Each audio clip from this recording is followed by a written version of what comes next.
The Sweet Valley Twins graphic novel series has been going strong for a few years now. Naturally, people have wondered if they'll do graphic novels for Sweet Valley High, which is a far more popular and well known series. Well, they made one Sweet Valley High graphic novel. Let's take a look at it. We start with Jessica and her friends shamelessly plagiarizing lines from Mean Girls. Jessica has failed English class this year, so she has to go to summer school. It's weird because she failed a sophomore high school class, but the makeup class is college level Shakespeare. Why are they making her take a class 4 levels above the one she failed? It's almost like her English teacher said, "I don't care what makeup class you take as long as it's far away from me." Jessica has a crush on Roy Marlowe, the teacher assistant. He works out of an office which is labeled Professor Roy Mallory. I would find it so hilarious if it turned out he was an imposter pretending to be a professor with a similar name.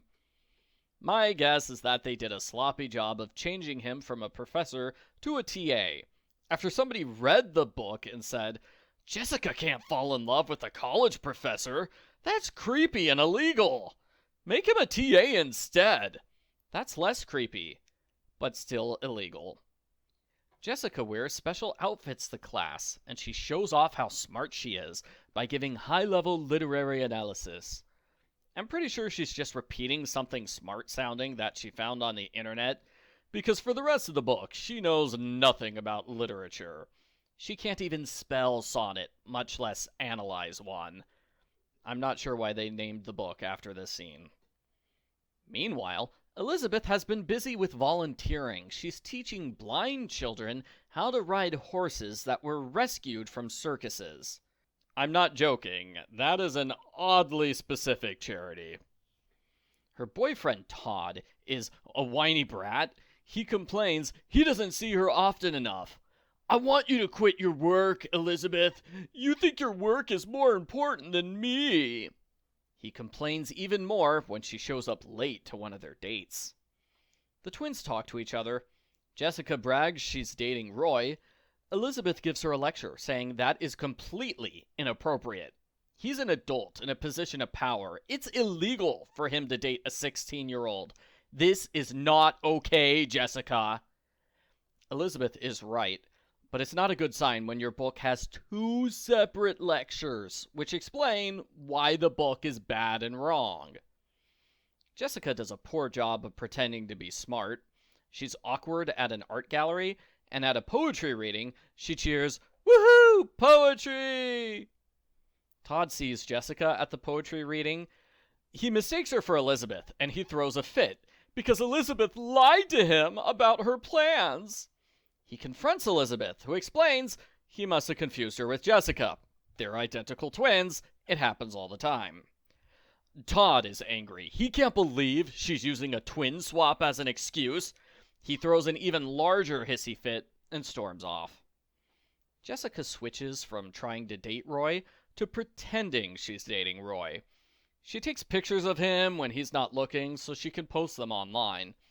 She also posts suggestive photos, like wine glasses at sunset, and her lying in bed in a nightgown with the label, "Early Morning with Bae." Clearly, her parents do not follow her on Instagram, or she would be grounded forever.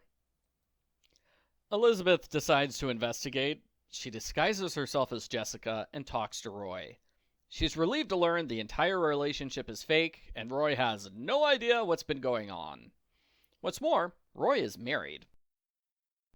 Todd sees Elizabeth with Roy. He's mad that she's talking to another man. How dare she talk to somebody else without his permission? Todd throws such a big fit, they officially break up. And good riddance. Todd is a terrible boyfriend. I'm amazed that Todd even recognized Elizabeth in these scenes. He couldn't tell Elizabeth and Jessica apart at the poetry reading. Why is it he can tell them apart when Elizabeth is in disguise? Instead of telling Jessica that Roy is married, Elizabeth manipulates Jessica into meeting Roy's wife. Roy's wife is supposed to be pregnant, but her belly is covered up in all the pictures. Maybe the illustrator doesn't know how to draw pregnant women. Fair enough.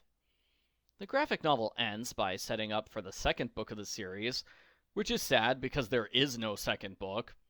Roy has a hot nephew named Ben who's attending Sweet Valley High. He asks Elizabeth out on a date at the same time that Todd wants to get back together. Which guy will Elizabeth choose? Also, Roy gets a job at the high school.